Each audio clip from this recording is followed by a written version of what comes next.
We are glad to welcome you on the Hard Reset YouTube channel, and today I'll show how you can use the generative AI on the Samsung Galaxy S24, S24 Plus phones.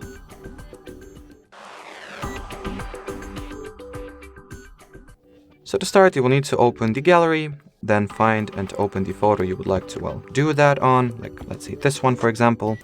Then start editing it. Next, tap at this AI option or AI button. Select what object you would like to crop and move around. So I'll go with this one, for example. Or actually, I'll deselect everything and select this object instead. Now, once we remove it from here or move it to place else, move it somewhere else, like here, for example, we can tap at the Generate button, and within like 10, 15, 20 seconds max, the Samsung built-in AI will fill this gap here that we have cut our logo out of. As you can see, the generative fill has been performed successfully. Looks pretty decent as well. So, and well, you can do that with anything, any objects, as long as the AI is able to recognize those objects. You can do that too.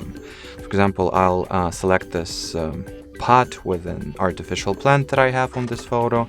I will move it to the right a little bit. By the way, in order to move an object, you will need to hold your finger not on it, at the object itself, but at its framing lines.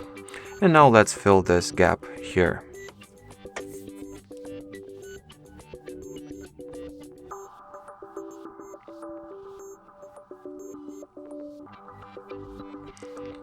Well, this generative fill went way worth.